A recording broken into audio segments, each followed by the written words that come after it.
Entonces, tenemos aquí el radio crítico de aislamiento. ¿De qué trata esto?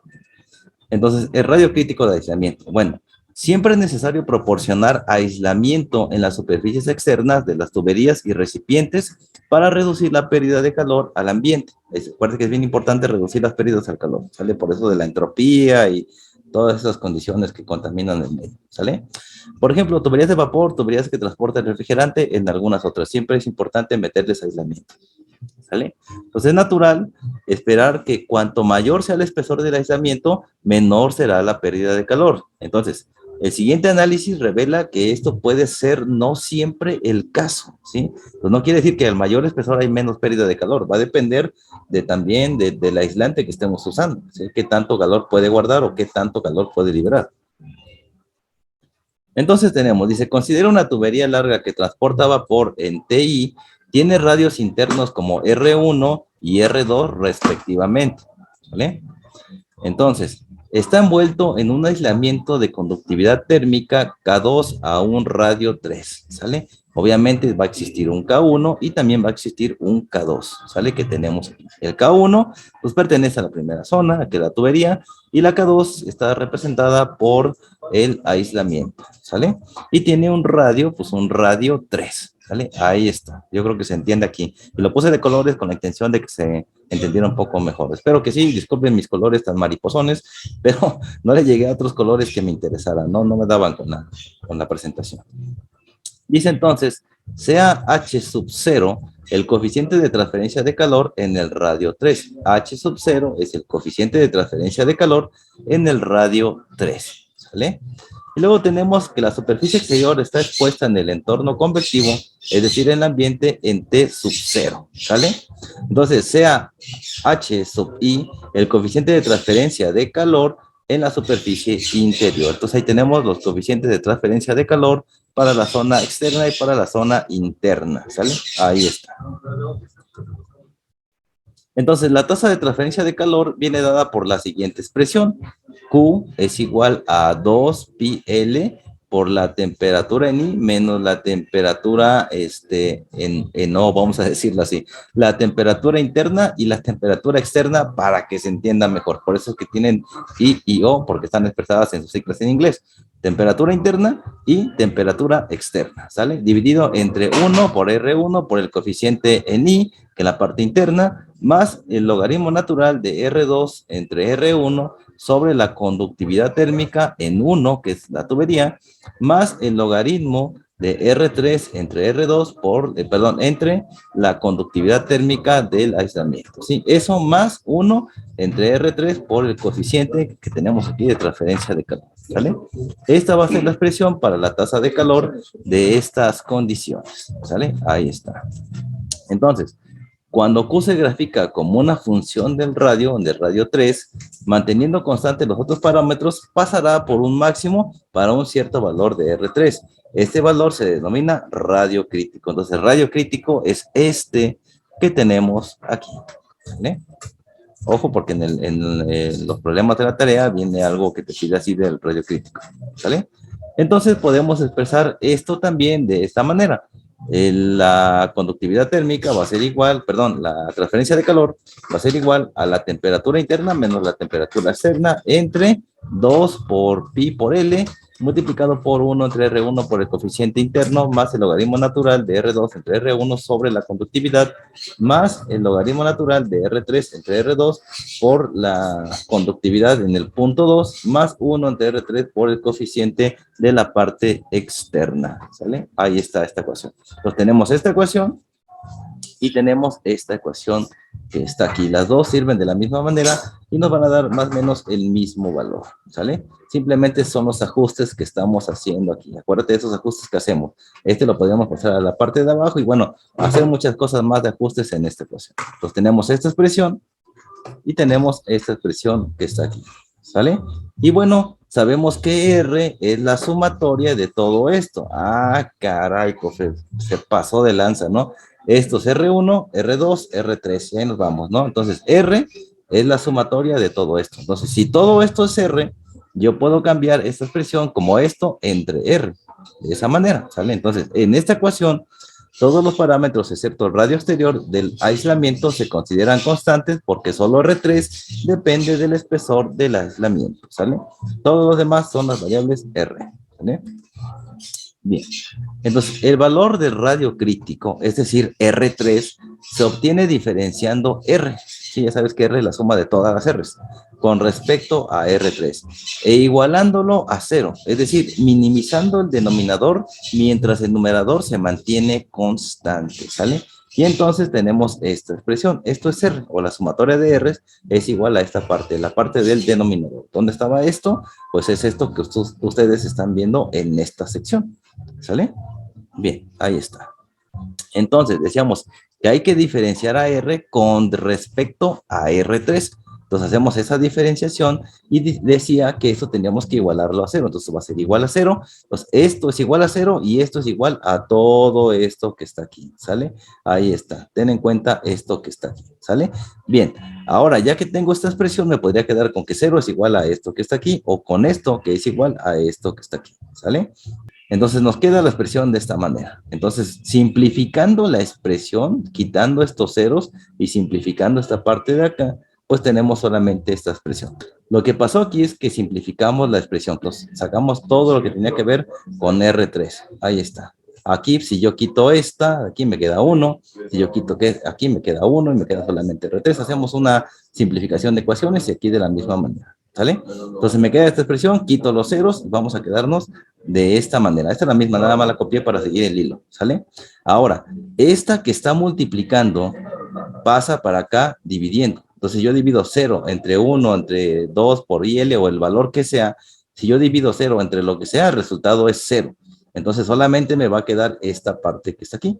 Por eso es que me quedo aquí. No crean que nada más agarré esto y le igual a 0. No, esto pasó de este lado dividiendo, por lo cual se hizo 0. Y después esta igualdad o esta diferencia, pasé este hacia el otro lado para que me quedara de esta manera. Después este de aquí lo pasé para acá multiplicando y este que está multiplicando lo pasamos para acá. De esa forma, mira. Y después seguimos simplificando. Dijimos, aquí tenemos al cuadrado, quitamos 1 y me queda de esta manera. Y ahora simplemente despejo aquí R3. Para despejar R3, esta de aquí va a pasar para acá multiplicando y esta de aquí va a pasar por acá dividiendo. Y esto entonces va a ser igual al radio crítico. El radio crítico es igual al coeficiente del aislamiento entre el coeficiente de transferencia de calor en la zona externa. ¿Sale? Ahí está, eso es el radio crítico. Así de simple, ¿sale? Entonces, ¿qué expresión vas a poner tú en tu formulario? Pues vas a poner que el radio crítico es igual al coeficiente del aislamiento entre el coeficiente de transferencia de calor. En esta parte, porque lo estamos viendo como el K2. O de manera general, coeficiente de conductividad, perdón, la conductividad térmica entre el coeficiente de transferencia de calor. Ahí está. Ese es el radio crítico, ¿vale? Y así de simple. Aquí me dice que K es igual a K2 y es la conductividad térmica del material aislante, lo que estaba yo diciendo hasta este momento, lo que está en rosita para que se entienda mejor, ¿sale? Ahí está. Y H, pues H es igual a H0, es el coeficiente de transferencia de calor por convección en la superficie exterior del aislamiento. Ahí está. ¿Listo? ¿Viste? Ahí está. ¿Ya viste que no es complicado? Está sencillo. Y entonces, para el radio crítico, pues tenemos esta expresión que estás viendo aquí. ¿Sale? Y esto, bueno, es la pérdida máxima de calor, ¿sale? Ahí está. Simple, papita, ¿no? Entonces, si el radio crítico del aislamiento es mayor que el radio exterior de una tubería o un contenedor, entonces el espesor de aislamiento hasta el radio crítico, es decir, agregar aislamiento hasta el radio crítico, aumentará la pérdida de calor en la tubería. Ojo con esto, ¿no? Esto es bien importante. Otra vez, si el radio crítico del aislamiento es mayor que el radio exterior de la tubería o contenedor, entonces el espesor de aislamiento hasta el radio crítico, es decir, agregar aislamiento hasta RC, o sea, hasta el punto del radio crítico, aumentará la pérdida de calor en la tubería. Mucho ojo. Si aumenta la pérdida de calor, ¿qué quiere decir? Que ese calor se está liberando hacia la parte de afuera. Entonces, mucho cuidado con eso.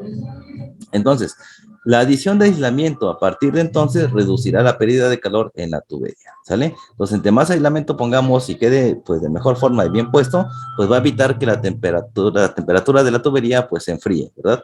Entonces, por otro lado, cuando el radio crítico de aislamiento es menor o igual a que el radio exterior de la tubería o contenedor, La adición de aislamiento reducirá inmediatamente la pérdida de calor en la tubería. Entonces tengan bien en cuenta esto de aquí. En su formulario, si quieren, pongan esas notas para las condiciones cuando empiecen a trabajar en problemas. ¿Vale? Bien.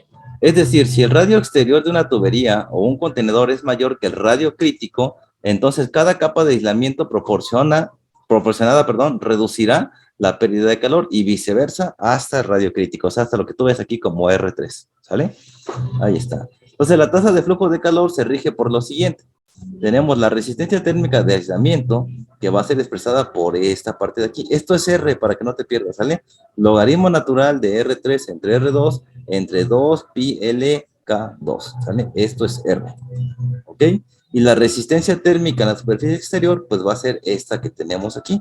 Entonces, en la parte del aislamiento tenemos esto, y en la parte de la superficie exterior vamos a tener esto que está aquí.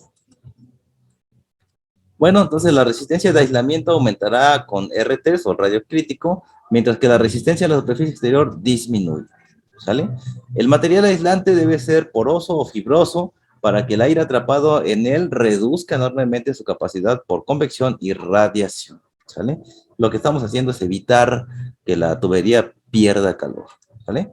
Entonces debe tener debe tener una baja conductividad térmica, ¿sale? Debe tener una resistencia mecánica adecuada. Estamos hablando de material aislante, ¿sale? Debe ser barato y duradero. Sobre todo esto, ¿no? Debe ser barato, muy barato y duradero. Que es lo que te van a pedir siempre que estés trabajando. Que consigas que sea un material muy barato y que sobre todo sea muy duradero. Ya hay muchos materiales que son efectivamente baratos y duraderos. Eso lo deben ya checar cuando ustedes estén trabajando ya en el área que les corresponda, ¿sale? Bueno, tenemos también radio crítico de aislamiento. Ah, ok. Es el radio exterior de aislamiento en el que la tasa de flujo de calor es máxima, ¿sale? Depende de la conductividad térmica de un material aislante y el coeficiente de transferencia de calor en la superficie exterior del aislamiento. Radio crítico. Ojo aquí. Tenemos también el aislamiento térmico y espesor óptimo del aislamiento. Bueno, los equipos de proceso como un recipiente de reacción, un reboiler, una columna de destilación, un evaporador, entre algunos otros, o una tubería de vapor, perderán calor a la atmósfera por conducción, convección y radiación. En tales casos, la conservación de calor, que suele ser por el vapor y el carbón, es una necesidad económica. Acuérdate que siempre nos interesa saber los kilogramos de vapor, porque ese vapor me sirve de energía para otro proceso, ¿sale? Y por tanto, se debe aplicar algún tipo de revestimiento a las superficies calientes. Por decir un ejemplo, ya saben que siempre hablamos de reactores enchaquetados, ¿no? Entonces ahí también esa es una parte de aislamiento, pues para mantener la temperatura de ciertos equipos, ¿sale? Todo lo que se llama enchaquetado según sus cursos. Bien, tenemos el aislamiento térmico y espesor óptimo nuevamente. ¿Qué más tenemos? Pues tenemos que en los hornos la temperatura superficial se reduce sustancialmente haciendo uso de una serie de ladrillos aislantes que son malos conductores del calor. Tenemos que el aislamiento pues siempre es necesario, ¿verdad? Pues para evitar un flujo excesivo de calor hacia los alrededores desde unidades de proceso y tuberías en las que se genera, almacena o transporta calor a temperaturas superiores a la temperatura ambiente. Por eso es que es necesario el aislamiento, ¿sale? También nos sirve para evitar un flujo excesivo de calor desde el exterior a los materiales que deben mantenerse a temperaturas inferiores a las del entorno. Entonces también me sirve para proteger por fuera, no solamente por dentro, sino también lo que viene por fuera, para que el material que esté por dentro no se caliente, ¿sale? Para eso me sirve el aislamiento.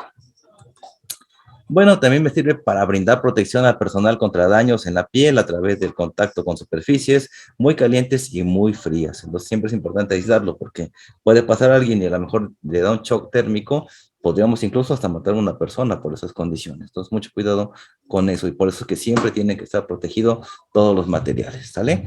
También nos sirve para brindar un ambiente de trabajo cómodo y aceptable. Obviamente no vamos a querer ni climas extremadamente fríos ni climas extremadamente calientes. Bueno, también el entorno de trabajo en la proximidad de las unidades de proceso y las tuberías que transportan corrientes calientes o frías pueden volverse incómodos e inaceptables si no se proporciona un aislamiento. O sea, no solo para nosotros, también puede ser para la comunidad que se encuentra pues cerca o fuera de las instalaciones de nuestra empresa, pues podría ocasionar ciertos reclamos, ciertas preocupaciones alrededor de la comuna, ¿sale? Bien. Entonces, en una planta química, el vapor se transporta a los equipos de proceso según se requiera a través de líneas de vapor, y estas líneas de vapor pues tienen también que tener sus aislamientos, ¿ok? Bien, si las líneas de vapor no están aisladas, la pérdida de calor de estas líneas al aire ambiente puede resultar en la condensación de vapor, por lo que reduce la calidad de vapor y crea problemas operativos en los equipos en los que se admite el vapor. Entonces, si vamos a usar vapor como fuente de energía, no podemos condensarlo. Si lo condensamos, pues perdemos toda esa energía y tenemos muchas cantidades de agua, en caso de ser vapor de agua, ¿no? Bien, pues los requisitos importantes de los materiales aislantes son los siguientes, ¿sale?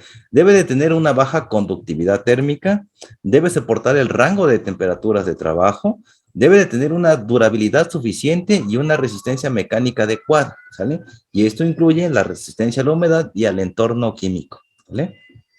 Eso es lo que debe de tener, pues, un material aislante. También debe de ser fácil de aplicar, no debe de ser tóxico y fácilmente disponible, ¿sale? Y sobre todo, tiene que ser económico. Siempre que trabajen con materiales aislantes, se les va a pedir que sea económico, ¿sí? Bajo costo de material básico, costo de instalación y costo de mantenimiento. Todo eso tiene que ser bajo. Por eso es que se piden materiales que cumplan con las características que vimos en esta sección, ¿vale? No se preocupen, estas no es preguntas de examen, pero bueno, debe de tenerlo en cuenta. Bien. Algunos valores. Bueno, algunos aislantes, como el corcho, tienen una conductividad térmica de 0.025, ya sabes, watts por metro por grado Kelvin, ¿sale? Tenemos el asbesto, que tiene una conductividad de 0.10. Tenemos fibra de vidrio, que tiene una conductividad térmica de 0.024. Y bueno, algo que se le conoce como 85% de magnesio, que es un material también que es un aislante, tiene una conductividad térmica de 0.04. ¿Sale? Y bueno, estos son materiales de revestimiento comúnmente empleados en las industrias. Ya habrán escuchado mucho sobre todo del asbesto y de la fibra de vidrio. O sea, yo creo que han de haber escuchado mucho. Del corcho, a lo mejor muy poco, pero asbesto y fibra de vidrio son muy comunes. Lo malo de estos dos es que una vez que tú los desechas, no sirven para nada. Son altamente contaminantes. Ese es el problema. Pero sí son muy baratos estos que tienes acá. El fibra de vidrio, entre comillas, pero sí es barato tener la fibra de vidrio, más que el corcho y que el 85% de magnesio. El corcho es común en las plantas de refrigeración, por eso te digo que a lo mejor no hayas escuchado mucho de eso, ¿no? El 85% de magnesio con asbesto, la fibra de vidrio se usan o se deben usar ampliamente para el revestimiento de tuberías de vapor. Entonces, pues a menudo se utilizan láminas de aluminio delgadas para proteger el revestimiento. Entonces, eso es lo que se usa para proteger los revestimientos, láminas de aluminio, ¿vale? Bien. Entonces, el espesor óptimo de aislamiento, ¿cuál sería? Bueno, el espesor óptimo de un aislamiento se obtiene mediante un enfoque puramente económico, desafortunadamente, ¿verdad? Entonces, cuando mayor sea el espesor, menor será la pérdida de calor y mayor será el costo inicial de aislamiento y mayores los cargos fijos anuales, mantenimiento y depreciación. Ojo con eso, ¿eh? Bien. Entonces, al aumentar el espesor de un aislamiento, se reduce la pérdida de calor y por lo tanto ahorra costos de operación. Ojo aquí, ingenieros, ¿eh? Para el mismo tiempo, pero al mismo tiempo, el costo del aislamiento aumentaría con el espesor. Entonces, de todos modos, por donde le quieras mover, te va a salir siempre un poquito más caro algo de todo el proceso. Entonces, hay que ver lo que salga menos caro, en pocas palabras, ¿no? Entonces, ahí está. Bien, el espesor óptimo de un aislamiento es aquel en el que el costo anual total, la suma del costo de calor perdido y los cargos fijos, ese es el costo anual, para que cuando te pregunten, ¿qué es el costo anual? Ah, mira, pues es la suma del costo de calor perdido y los cargos fijos anuales, ¿sale? Entonces, esto del aislamiento, pues debe de ser mínimo, el costo de este espesor debe de ser mínimo, tiene que ver con el costo de calor y los cargos fijos anuales. Entonces, el que te dé el menos costo de ese análisis, pues ese va a ser tu espesor óptimo de aislamiento. Pues ahí tienes que checarlo con diferentes materiales y de acuerdo a tu presupuesto. ¿Sale? Y bueno, hay algunas tablitas donde se hace un cálculo aproximado, pero prácticamente es eso, ver la suma del costo del calor perdido y los cargos fijos. El que te salga más barato, pues ese va a ser el óptimo. ¿Para qué te explico con tablas? Simplemente creo que en el buen español los entendemos en esta parte que está aquí.